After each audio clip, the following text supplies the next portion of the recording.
قیامت کا دن بڑا ہولناک دن ہوگا۔ سورج سوا نیزے پہ، سوا میل پہ ہوگا اور زمین تانبے کی ہوگی، اور اس دن لوگ خوف سے کانپ رہے ہوں گے اور سینوں کے اندر دل لرز رہا ہوگا۔ اس دن جب بندے قبروں سے اٹھیں گے تو قبروں سے برہنہ اٹھائے جائیں گے۔ قبروں سے جب اٹھائے جائیں گے تو وہ کفن ان سے اتار لیا جائے گا۔ یہ بات جب ام المومنین سیدہ عائشہ رضی اللہ تعالی عنہا نے سنی تو ان کا وجود تھر تھر کانپنے لگا اور عرض گزار ہوئی، یا رسول اللہ، پھر ہمیں ایک دوسرے سے حیا نہیں آئے گی؟ فرمایا، عائشہ، معاملہ اس سے بھی آگے ہے۔ مطلب کیا؟ اگر کسی کو ہوش رہا تو حیا آئے گی نا۔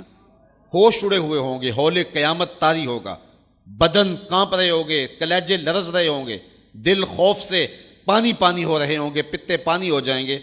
تو حشر کے میدان میں جب لوگ جائیں گے تو سب سے پہلا سوال جو رب لوگوں سے پوچھے گا وہ کیا ہوگا؟ صحیح حدیث میں آتا ہے، اِنَّ أَوَّلَ مَا يُحَاسَبُ بِهِ الْعَبْدُ بِصَلَاتِهِ۔ قیامت کے دن بندوں سے اللہ تعالیٰ سب سے پہلا سوال یہ پوچھے گا کہ کیا تم نے نماز پڑھی تھی؟ سب سے پہلا سوال یوم حشر میں قیامت کے دن نماز کے بارے میں ہوگا۔ اور اللہ تعالیٰ جل شانہ قیامت کے دن لوگوں کو اپنے حضور سجدہ ریز ہونے کا حکم دے گا کہ آج مجھے سجدہ کرو۔ دنیا پر کوئی سجدہ کرتا ہے یا نہیں کرتا؟ قیامت کے دن تو چاہے گا کہ ابھی سجدہ ریز ہو جاؤں، بلکہ کافر بھی چاہیں گے کہ ہم بھی سجدہ ریز ہو جائیں۔ جب اللہ کی طرف سے سجدے کا حکم ہوگا تو بتوں کو سجدہ کرنے والے بھی سوچیں گے کہ آج ہم رب کو سجدہ کریں کہ اس کے حکم کی تعمیل ہو جائے۔ لیکن سجدہ کرنا چاہیں گے تو بے نمازیوں کی کمر اکڑ جائے گی۔ وہ سجدہ کرنا چاہیں گے بھی لیکن سجدہ نہیں کر سکیں گے، اور پھر رب کے سامنے جو ذلت اٹھانا پڑے گی، جو رسوائی اٹھانا پڑے گی، اس کو لفظوں کا پیراہن نہیں دیا جا سکتا۔ اور پھر جو بے نمازی ہوں گے، اللہ کے حضور سجدہ نہیں کر پائیں گے، اللہ تعالیٰ انہیں اس صف میں کھڑا کر دے گا جس صف میں فرعون کھڑا ہوگا، نمرود کھڑا ہوگا، حامان کھڑا ہوگا، قارون کھڑا ہوگا، ابی بن خلف کھڑا ہوگا۔ دشمنان خدا جس صف میں کھڑے ہوں گے، بے نمازی کو اس صف میں کھڑا کر دیا جائے گا۔ میری لمبی تقریر نہیں، میں یہ آپ سے پوچھتا ہوں اور اپنے آپ سے پوچھتا ہوں، کیا ہم یہ گوارا کرتے ہیں کہ حشر کے دن ہمیں فرعون کے ساتھ کھڑا کر دیا جائے؟ کیا یہ ہم گوارا کرتے ہیں کہ حشر کے دن ہمیں نمرود کے ساتھ کھڑا کر دیا جائے؟ کیا یہ ہماری طبیعت اس کو برداشت کر سکے گی کہ رسول اللہ کے دشمنوں کے ساتھ ہمیں کھڑا کر دیا جائے؟ اور کیا میری مائیں اور بہنیں اور بیٹیاں یہ گوارا کر سکتی ہیں کہ رسول اللہ کی راہوں میں کانٹے بچھانے والی ام جمیل کے ساتھ انہیں کھڑا کر دیا جائے؟ یقیناً ہم کبھی نہیں چاہیں گے۔ ہم یہ رسوائی کبھی برداشت نہیں کر سکتے۔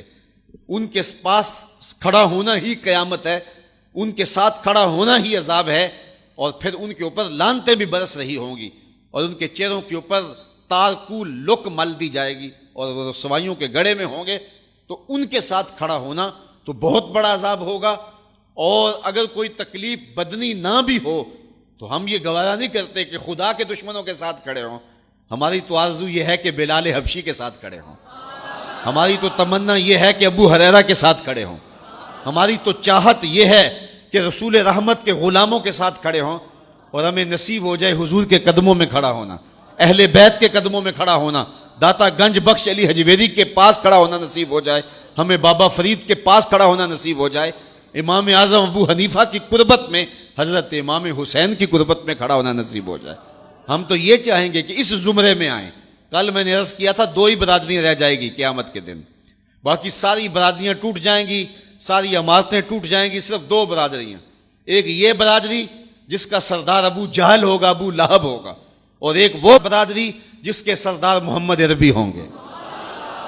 اب جو بے نماز ہوگا اس کو کدھر کھڑا کیا جائے گا؟